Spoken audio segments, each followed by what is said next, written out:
మీ business ఏదైనా మీ ఊర్లో promotion చేయాలంటే అది సుమన్ టీవీతోనే సాధ్యం. ఇప్పుడే సంప్రదించండి. Welcome to Suman TV Warangal. గత 3 రోజులుగా మనం హన్మకొండ ప్రాంతంలోని సమ్మయ్య నగర్ ఇంజనీరింగ్ కాలనీ ప్రాంతంలోనే ఉన్నాం. దాదాపు మనకు తెలుసు 2 రోజులుగా హన్మకొండ ప్రాంతం అంతా జల దిగ్బంధంలో ఉంది. ఒక మానవ తప్పిదం కావచ్చు, సాంకేతిక లోపం కావచ్చు, ఏ కారణాలు ఏమైనా కూడా చాలా ఇబ్బందులు పడుతున్నారు. కొంతమంది ప్రజలైతే ఇప్పటికి కూడా బిక్కుబిక్కుమంటూ కాలం గడుపుతున్నారు. దీనిలో మనం ఒక బాధిత కుటుంబం ఉన్నాం.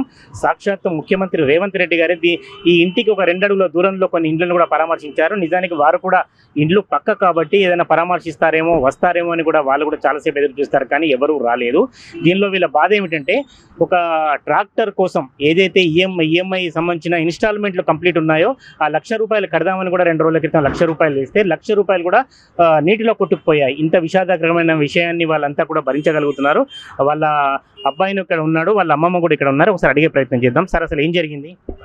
వరదల వల్ల మొన్న కురిచిన వరదల వల్ల నేను ట్రాక్టర్ ఈఎంఐ కోసం డబ్బులు తీసుకురావడం జరిగింది. 3 ఈఎంఐల కోసం తెచ్చుకున్నాను. ఇంట్లో పెడితే అది వరదల వల్ల డబ్బులు కొట్టుకపోయినాయి. అంటే మీరు లేరా ఆ టైంలో జాగ్రత్త పడడం, జేబులో పెట్టుకోవడం అటువంటి? లేదండి, ఇంట్లో నేను లేను, మా ఆడవాళ్ళు ఉన్నారు.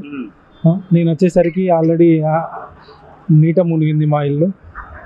దాని విజువల్స్ చూపిస్తుంది. సామాన్లు పోయినాయి. మా బీరువా అనేది ఇరిగిపోయింది. ఆ నీటి వల్ల బీరువా ఆల్రెడీ అది కొద్దిగా డ్యామేజ్లో ఉంది, అది విరిగి ఆ నీటి ప్రవాహం వల్ల అది డబ్బులు కొట్టుకుపోయింది. ఈ 2 రోజుల నుంచి ఈ విషయం ఎవరైనా అధికారులకు తెలుసా, నాయకులకు తెలుసా? ఎవరైనా వచ్చిండ్రా, పరామర్శించిండ్రా? తెలియదండి, ఎవరు రాలేదు. లోకల్ కార్పొరేటర్ కానీ లోకల్ కార్పొరేటర్ వచ్చారు. ఇట్లా బాధిత కుటుంబాలకు వాళ్ళకు ఫుడ్, ఆహారం ప్యాకెట్లు ఇట్లా తీసుకురావడం జరిగింది, అందరికి ఇవ్వడం జరిగింది. ముఖ్యమంత్రి రేవంత్ రెడ్డి గారే ఒక పావు గంట క్రితం మీ ఇంటి పక్కకే, అంటే మీ ఒక 2 అడుగుల దూరంలో మీ ఈ ప్రాంతానికి వచ్చారు. మరి మీరు వస్తారనుకున్నారా? మీరు కనీసం వారికి చెప్పే ప్రయత్నం ఏమైనా చేశారా? వస్తారనుకున్నాం, మా ఇంటి పక్క నుండే వెళ్ళారు. కానీ అక్కడ మరి ఆ సెక్యూరిటీ వల్ల, మరి ఆ జన సంచారం ఉండడం వల్ల వారు ఇటువైపు చూడలేదు. వారు అటు చూసుకొని వెళ్ళిపోయింది. మీరు ఇంత నష్టపోయారు కదా, చివరికి ఇది పర్మనెంట్గా ఏమైనా సోర్సెస్ గురించి అడుగుతున్నారా ప్రభుత్వాన్ని? ఇంకేదైనా డిమాండ్ చేస్తున్నారా? మేమైతే ఇప్పుడు మా నాయకులు పోరాటం చేస్తున్నారు. మా నాయకులు చెప్పిన ప్రకారం మేము ఇప్పటి వరకు పోరాటం జరుగుతున్నాయి. అంటే మీకు పట్టాలు రాలేదు మాకు. ఇంటి నెంబర్లు వచ్చాయి, కరెంట్ వచ్చింది. అమ్మ, ఏం జరిగింది అసలు? నువ్వు పెద్ద ఆవిడ, చెప్పు. నువ్వు చెప్పు. అయ్యా, ₹1,00,000 తెచ్చుకున్నాడు, ఇంట్లో పెట్టిండు. ₹1,00,000 ఇంట్లో పెట్టుకున్నాడు. నువ్వు కూడా ఉన్నావా ఇంట్లో? అప్పుడు ఇంట్లో ఉన్నా. నీకు తెలియలేదు అప్పుడు నీళ్ళు వస్తున్నప్పుడు జాగ్రత్త? లేదు, నా కాళ్ళు లేవు, చెక్కలేవు. వాళ్ళ మొత్తుకుంటే వాళ్ళు ₹1,00,000 రాత్రిపూట. కరెంట్ ఉన్నదా? పోయింది అప్పుడు? కరెంటు పోయింది. మరి ఏదైనా కవర్ లో పెట్టుకొని దాచుకోలేకపోయారా?